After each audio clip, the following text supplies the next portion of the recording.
Elena Poniatowska también para acompañarnos aquí arriba. Ya está llegando hasta aquí. Desde hace muchos años, la inteligencia del país también está en este momento. Ya nada más llega Elena y vamos a dar comienzo. Ah, ya está aquí. Adelante, Elena, ya te habla Andrés Manuel.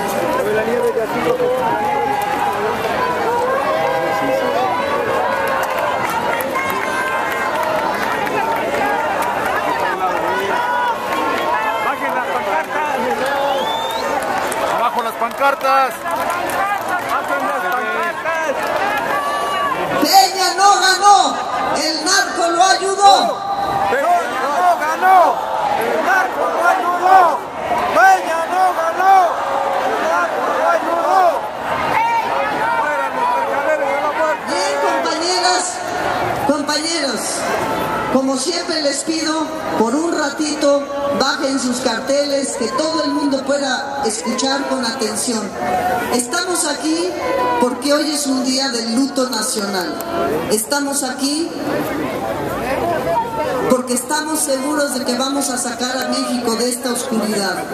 Y estamos aquí porque nosotros nos gusta la reflexión y no la violencia. Por eso hoy vamos a escuchar, primero que nada, algo muy importante. Ya vimos cómo las instituciones se derrumbaron, cómo cayó el IFE y cómo el Tribunal Electoral no sirvió para nada. Por ello se conformó un Tribunal Electoral popular con gente de mucho renombre, con inteligencias importantes y gente decente, que hay mucha en México y que está decidida a cambiarlo.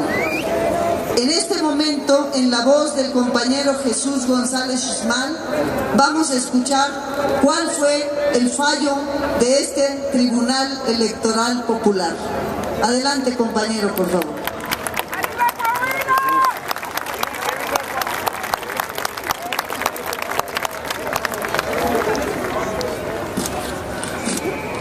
Después de un análisis de lo hecho por aquellos que participaron de manera directa o intervinieron indirectamente en el proceso electoral del año 2012, los abajo firmantes consideramos, primero, que la actuación de los consejeros del Instituto Federal Electoral fue tendenciosamente pasiva, con el doble propósito de, por un lado, evitar que prosperaran las quejas y señalamientos realizados en particular por la coalición Movimiento Progresista, encabezada por el candidato Andrés Manuel López Obrador, y por la otra, las actuaciones de la coalición Compromiso por México, encabezada por Enrique Peña Nieto. Para buscar que la contienda fuera equilibrada, el ciudadano Andrés Manuel López Obrador solicitó al Consejo General del IFE las siguientes medidas: instrumentar un programa que evitara que se diera la adquisición indebida de espacios en radio y televisión por parte de terceros partidos, precandidatos y candidatos. Segundo, reforzar las acciones en contra de la compra y coacción del voto, proponiendo que hubiera coordinación de acciones con la Fiscalía Especializada para la Atención de Delitos Electorales. Tercero, la implementación de reglas a cargo de la Unidad de Fiscalización de los recursos de los partidos políticos que se distribuyen durante las precampañas y campañas como propaganda. Cuarto, la realización de auditorías durante la campaña para ir verificando el origen y destino de los recursos que se utilizaron. Fue hasta el 24 de mayo de 2012 que el Instituto Federal Electoral se pronunció en relación a las solicitudes que le fueron formuladas. El sentido fue el de desestimar los planteamientos. Lo anterior revela que el Instituto Federal Electoral no solo fue sumamente lento, sino que fue omiso en atenderlos, cuando que el espíritu de los reclamos era la adopción de medidas concretas para evitar una situación de riesgo para el proceso electoral federal. La postura del instituto evidenció el desprecio de la autoridad electoral a la búsqueda de condiciones de equidad. El Instituto Federal Electoral contó con un enorme presupuesto para realizar las actividades que le corresponden. Pese a ello, fue notoria su pasividad, su falta de presencia y actuación fue justificada, entre comillas, con el argumento de la falta de normatividad específica para determinados casos.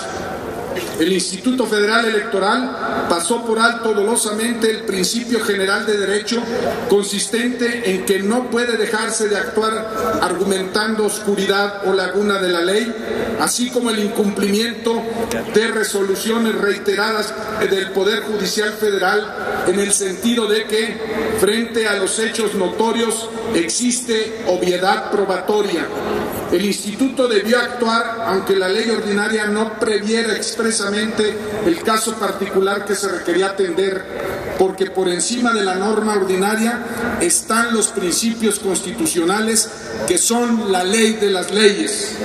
No resulta válido y denota evidente parcialidad el argumento de que no se estuvo en posibilidades jurídicas de tomar medidas que no estuvieran específicamente previstas en la normatividad, toda vez que al Instituto Federal Electoral le correspondía adoptar todas las acciones que fueran necesarias para vigilar que las elecciones se llevaran a cabo de manera auténtica y equitativa, pues contaba para ello no solo con las atribuciones expresas que le marca el COFIPE, sino también las implícitas que derivan de los principios rectores del proceso electoral contenidos en nuestra Constitución política.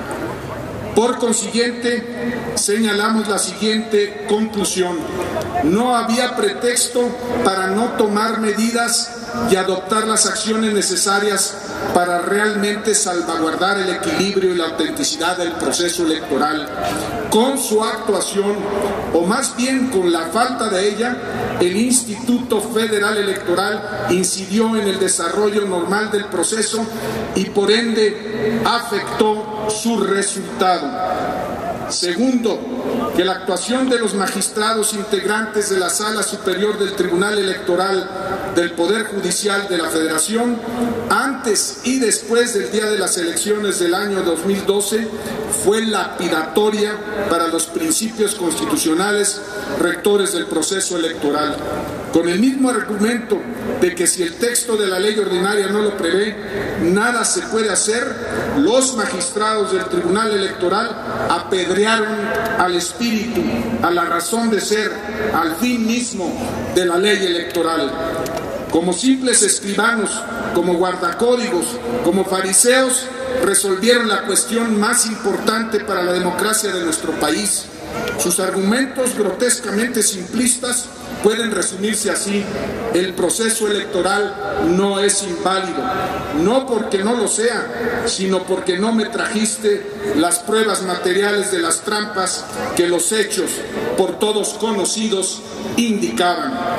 Para no buscar la verdad de los hechos, adoptaron el argumento de que la coalición del movimiento progresista que reclamó la nulidad de los comicios no presentó las pruebas de todas y cada una de las irregularidades señaladas. De esta manera, redujeron la cuestión política más importante de nuestra democracia a la aplicación simplista de las reglas. Pidieron que el quejoso aportara todas las pruebas de todas las irregularidades que fueron del dominio público. Trataron la cuestión como si fuera un asunto entre particulares, como si el interés por que se supiera la verdad le correspondiera únicamente al reclamante. Un asunto esencial para la nación se minimizó a un litigio entre contendientes. El Tribunal Electoral no quiso ir más allá, no ejerció facultades del órgano jurisdiccional supremo en materia electoral, no trató el tema como una cuestión de orden político y público y de interés general. La política quedó ceñida a las estrechas formas de las reglas del derecho, no a sus fines. Los propios magistrados del Tribunal Electoral, sabedores de que eran garantes no solo del principio de legalidad, sino el de constitucionalidad, en términos de la base sexta del párrafo segunda del artículo 41 de nuestra Carta Magna, en su propia resolución reconocen que la valoración de los hechos no puede quedar sujeta meramente a las condiciones previstas en el COFIPE, porque sobre todo tienen la obligación de salvaguardar que las elecciones se ajusten a los principios constitucionales. Los jueces sabían que podían ir más allá que lo que la propia ley ordinaria establece. Sin embargo, pese a que lo sabían, no lo hicieron. El Tribunal Electoral desestimó los reclamos de nulidad del proceso electoral con el argumento de que lo que se les mostraba no era prueba suficiente de irregularidad y mucho menos de falta grave. Nunca hizo un esfuerzo por ver más allá de las pruebas que se le pusieron a su consideración, valorando los indicios que se desprendían de los datos plenamente conocidos. No hicieron el esfuerzo que hace todo juez, buscar la verdad infiriéndola de lo que se conoce. A partir de ello llegamos a la siguiente conclusión: los magistrados del Tribunal Electoral del Poder Judicial de la Federación, con el argumento de que quien señaló estaba obligado a aprobar, consideraron jurídicamente insuficiente lo evidente, omitieron ejercer su facultad de órgano supremo, dejando toda la carga de la verdad a la coalición del movimiento progresista, como si el interés de una elección auténtica y equitativa no lo fuera de orden público. Prefirieron hacer pasar los reclamos por el ojo de una aguja antes que abrir la puerta de la justicia. En consecuencia, se emite el veredicto con el siguiente texto de resolución: no había pretexto para que los consejeros del Instituto Federal Electoral dejaran de tomar las medidas y adoptar las acciones necesarias para realmente salvaguardar el equilibrio y la autenticidad del proceso electoral. No hay justificación para que los magistrados del Tribunal Electoral del Poder Judicial de la Federación hayan dejado de valorar los hechos con todas las atribuciones que les otorga ser el órgano jurisdiccional supremo en materia electoral, que les permitía, por consiguiente, resolver la cuestión no como se resuelve un conflicto entre particulares, sino como un asunto del mayor interés para la República. Su posición, por consiguiente, también ocasionó un daño porque transgredió los principios constitucionales que legitiman la elección popular. A través de su resolución de fecha 30 de agosto de 2012, el Tribunal Electoral del Poder Judicial de la Federación propiamente no afirmó la validez de las elecciones, sino que se limitó a declarar que la coalición del movimiento progresista no pudo probar su planteamiento de nulidad. El Tribunal Electoral no buscó la verdad, se conformó con decir que se había podido demostrar la trampa. Por estas precedentes se emite la siguiente condena: en lo político, su responsabilidad debe quedar señalada en la historia, otra vez oculta bajo el negro velo que tejen los encargados de impartir justicia. En lo jurídico, su responsabilidad puede ser incluso del orden del derecho penal.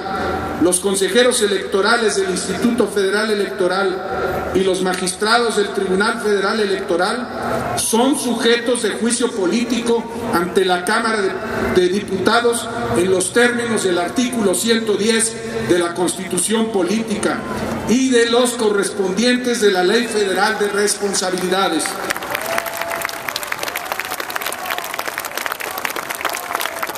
Ellos incurrieron en conductas sancionadas en los artículos 5º, 6º y 7º de la Ley Federal de Responsabilidades de los Servidores Públicos, precisamente porque han actuado dentro de sus cargos en perjuicio de los intereses públicos fundamentales, como son: fracción primera, ataque a las instituciones democráticas; segunda, violaciones graves y sistemáticas a las garantías individuales o sociales; cuarta, ataque a la libertad del sufragio; sexta, otras infracciones a la Constitución o a las leyes federales que motivan algún trastorno en el funcionamiento normal de las instituciones.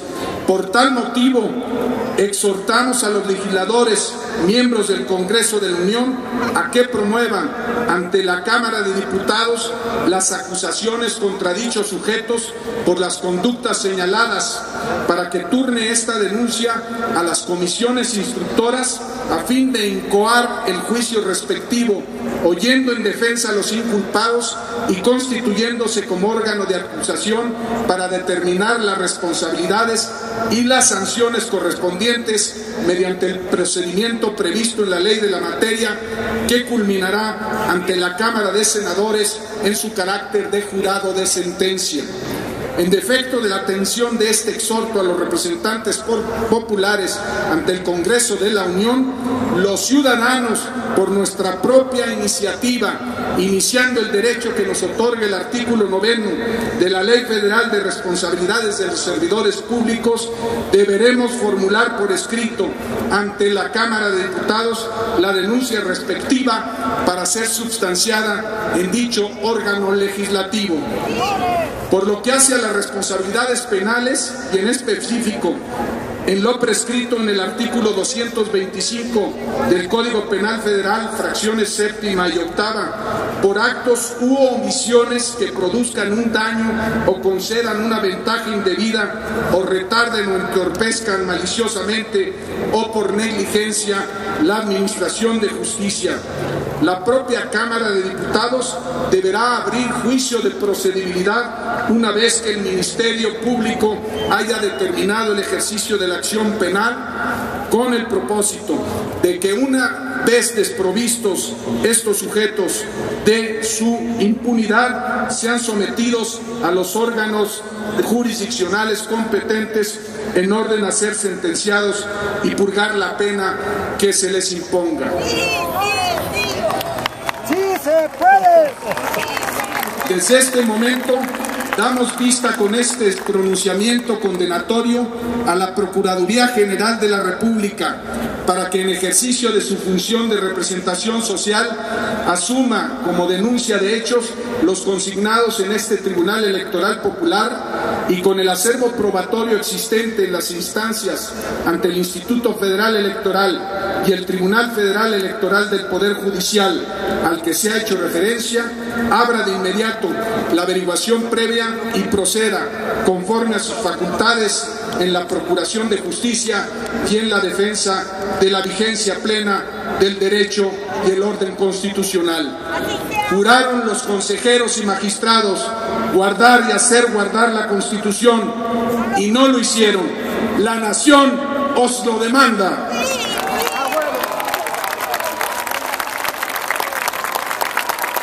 Firman por el Tribunal Popular Electoral como miembros del jurado Rafael Barajas, Bernardo Batis Vázquez, Jesús Martín del Campo, Jesús González Schmal, Elena Poniatowska Mor, Jorge Eduardo Navarrete, Abel Barrera Hernández, Virgilio Caballero, Magdalena Gómez Rivera, Carlos Pellicer, Enrique Semo Caleb y Héctor Vasconcelos. Muchas gracias.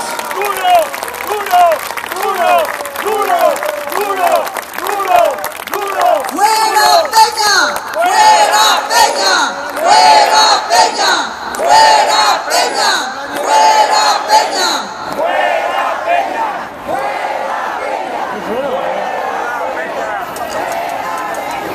Esa es la petición del pueblo de México, que salga el nuevo Belén, el nuevo Espurio, y que se restablezca el Estado de Derecho. Como ustedes saben, esta organización que nació desde el fraude del 2006 y que tiene un líder que ya tiene muchos más años también trabajando en la resistencia, ha decidido por voto popular en todo el país, por voto de todos los delegados, convertirse en partido político.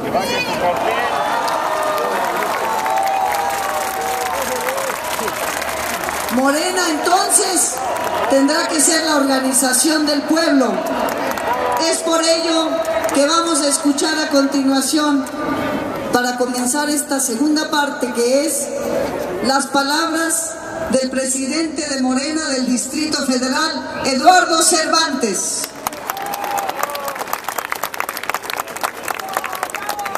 Señora, baje el cartón. Estaban señalando que ese edificio que señala hasta arriba dice Monex. Fíjense qué paradoja. Compañeras y compañeros, todos, Andrés Manuel, el día de hoy se cierra un capítulo del círculo perverso del fraude electoral. Peña Nieto no ganó. Que no ganó. Peña Nieto no ganó, lo impuso el interés combinado del dinero, de la imagen y de las complicidades institucionales. En cambio, la afrenta a la democracia, que es memoria viva y sentimiento compartido de indignación, queda abierta a la esperanza de tiempos mejores para México. Por ello, el pasado 9 de septiembre, un zócalo pletórico aplaudió la decisión de Andrés Manuel de no reconocer triunfo alguno al candidato de la televisión y por lo tanto la legitimidad de su investidura.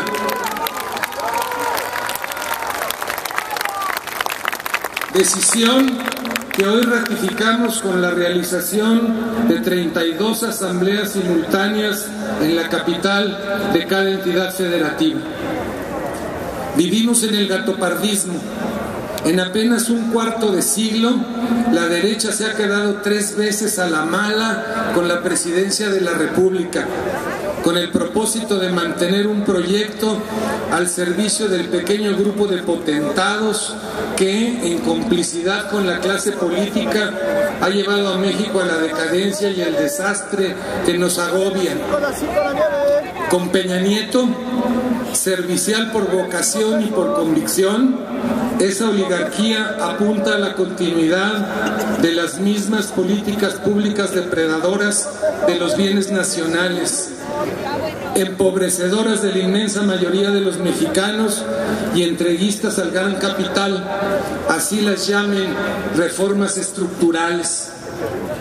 Sin embargo, a pesar de un régimen empeñado en sustituir la verdad con la mentira y el cinismo, el debate de las ideas con la guerra sucia, la voluntad democrática con la compra masiva de votos y la realidad con encuestas amañadas, a pesar de todo ello y más, 16 millones de mexicanos votaron por Andrés Manuel López Obrador.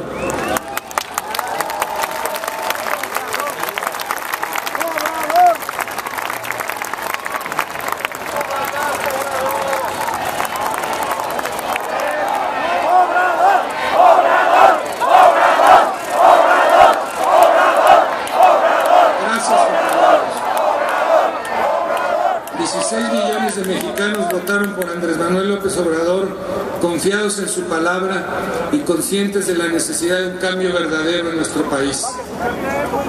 Esos millones de votos, fruto de una decisión libre y consciente, valen y pesan lo que vale y pesa un mejor destino para México. ¿Cuánta diferencia con el voto del miedo, del acarreo, de la pobreza angustiante?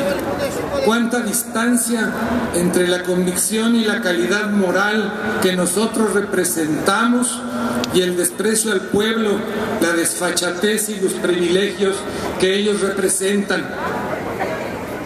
Tenemos la memoria más rica y auténtica, enraizada en las mejores tradiciones culturales y de lucha del pueblo mexicano. ¡A huevo! Tenemos también el programa y la propuesta política para revertir la decadencia y el desastre impuestos. Somos millones los que tenemos clara la necesidad de un cambio de régimen. Y tenemos también al más destacado líder político de la izquierda mexicana en muchos años. ¡A huevo! Pero nos falta mucha organización y mucho trabajo de concientización.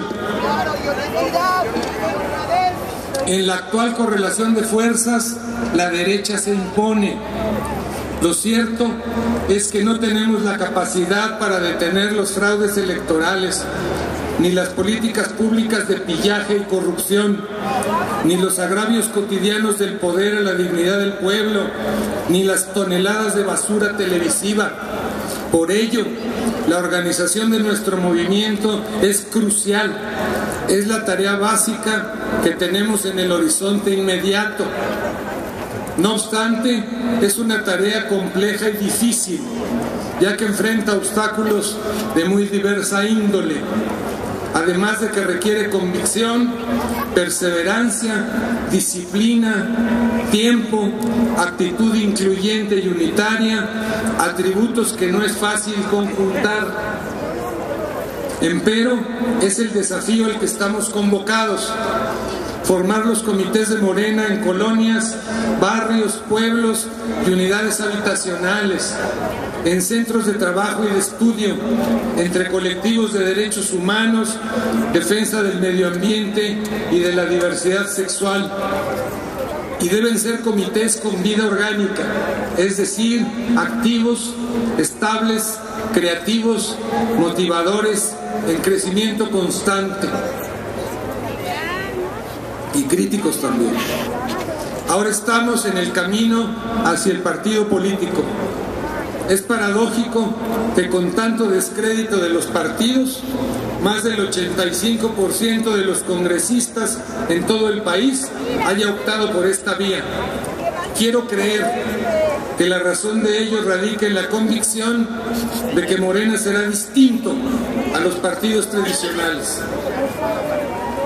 Como sea, más vale tomar este asunto muy en serio, pues los lamentos de mañana de nada servirían.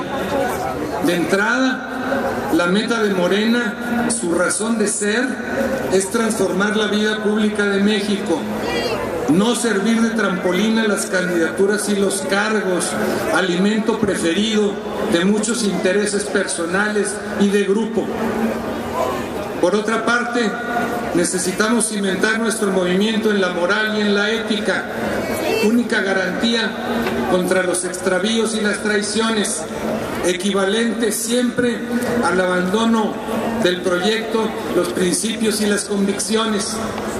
Estamos obligados, asimismo, a desarrollar una nueva cultura política de compromiso con la lucha social y desprovista de sectarismo, clientelismo y toda esa numerosa familia de lacras de la política, convertidas fatalmente en cultura dominante, incluso entre las burocracias de los partidos de la llamada izquierda.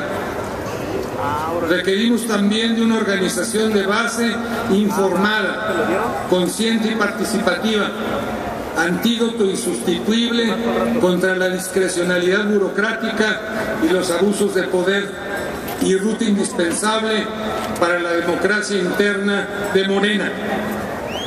Estos retos y sus no pocas acechanzas forman parte de la esperanza que intentamos edificar. En su nueva etapa, Morena aspira a ser la organización política de izquierda que México requiere con urgencia. Tal es el camino, quizá el único, para conjurar los fraudes electorales, las imposiciones y la corrupción que hoy padecemos, y para abrir un camino iluminado por la justicia y la dignidad. Gracias, compañeros.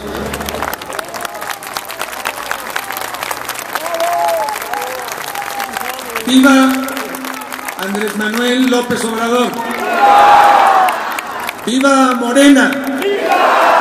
¡Viva México! Gracias.